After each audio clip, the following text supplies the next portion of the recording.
segment of the Closed Fist. Again, Pasquale O. Giuseppe, Ivan the Impaler. I'm Russ. That is Joey. Woo.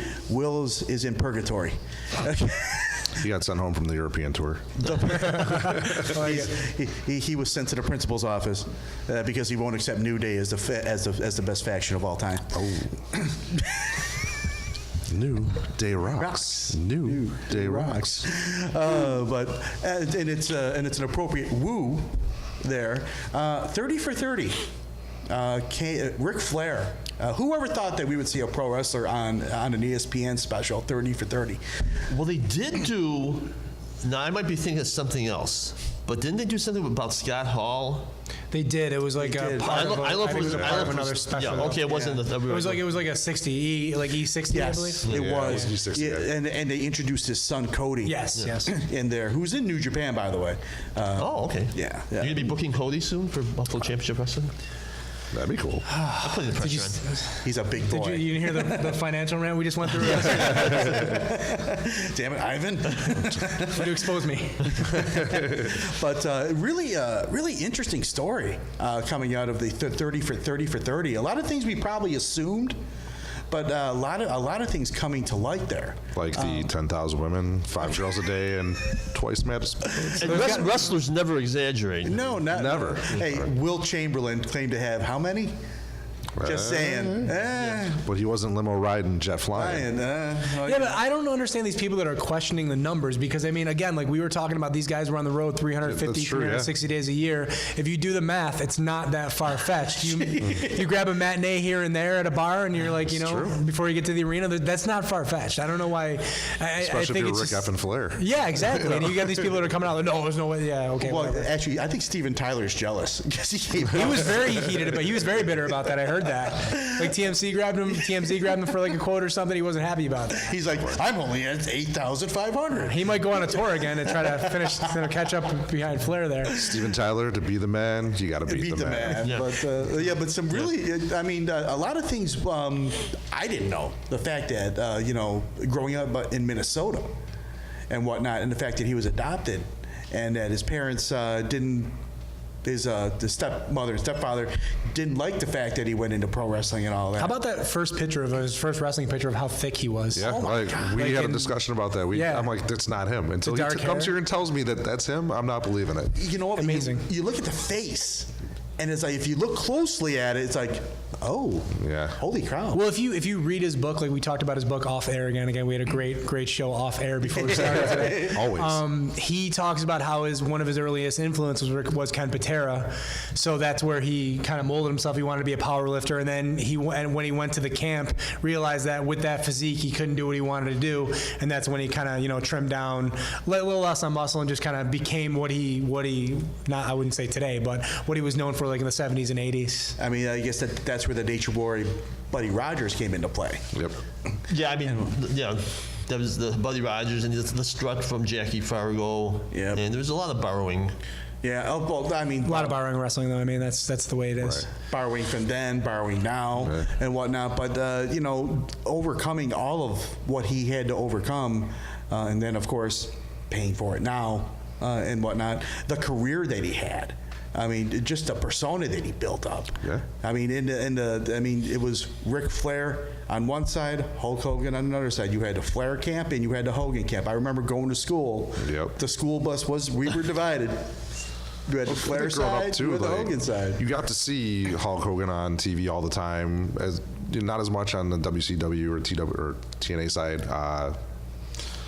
You didn't get to see Ric Flair as much, unless you bought the wrestling magazines. You didn't know who a lot of these guys were until late 80s when they started coming around. It's funny because I think we got TBS up here in like 86, 87, and at that point in time I just started watching wrestling, WWF, and then like this show would come on at 6:05 on Saturday nights, and like my mother's like, what are you watching? Because you have Ric Flair kissing women, you have the Road Warriors coming out saying they're gonna kill people, and like that was like, it was frowned upon in my household. Like my mom was fine with me watching Hulk Hogan, watching WWF, and then like she saw this, like, which was actually more reality based again, and like she didn't like that. So but I mean, from what the documentary said, like everything that he says he did, which is One heck of a life there. Yeah. And even to see Hulk Hogan actually give him the props that, to see Hulk Hogan say that Ric Flair was the man, you never expect that out of Hulk Hogan and that ego that he has. Granted, he did what he did for the business and thank him for that. But at the end of the day, too, realize that Ric Flair was really the man. It's impressive. Yeah.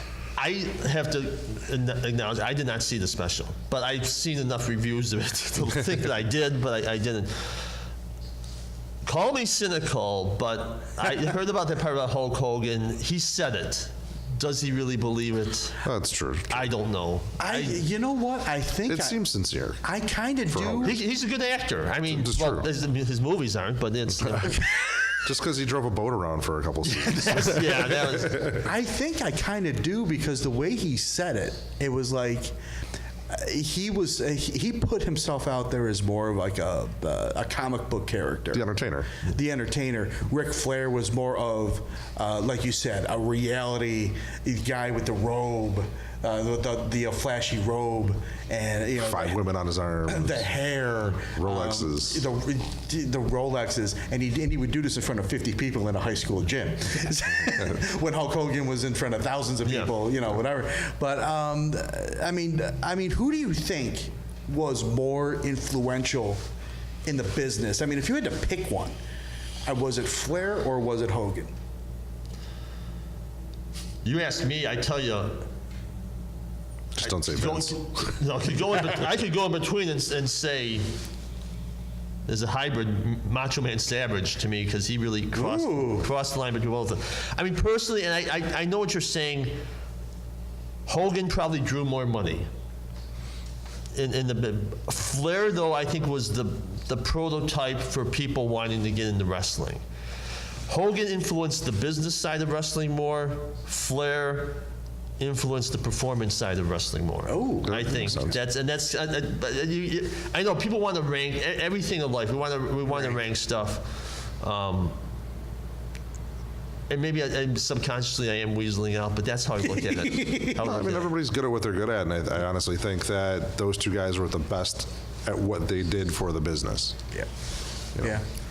Yeah. I mean, if you had to pick one, going back, Rank them. I'm going to call it a tie because they're both still iconic. I mean, they're the two. If there were a Mount Rushmore of professional wrestling, those would have to be the first two faces on there.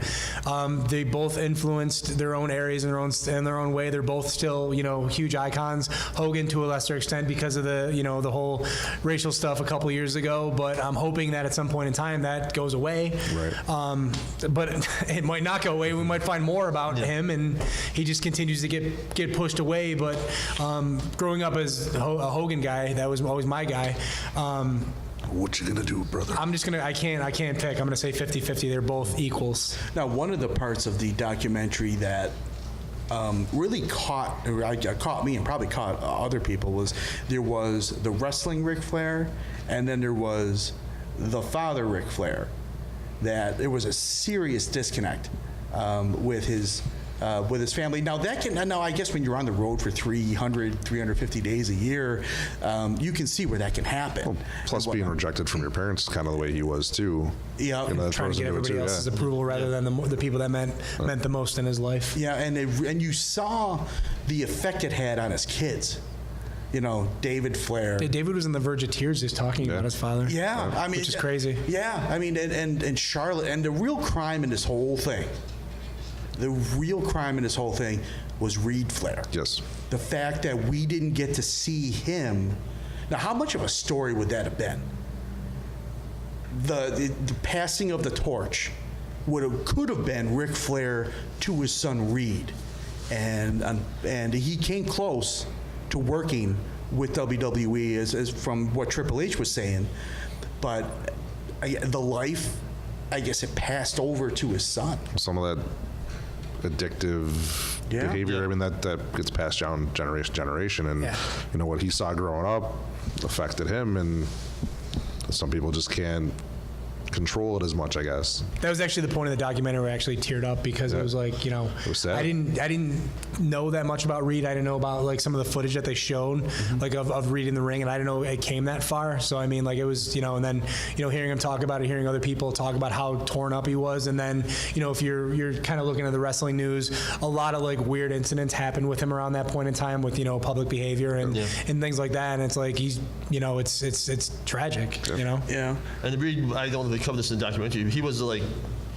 went to the state amateur wrestling finals a couple of times. He was a good athlete, but unfortunately, sometimes so much builds on family legacy in wrestling. The family tree.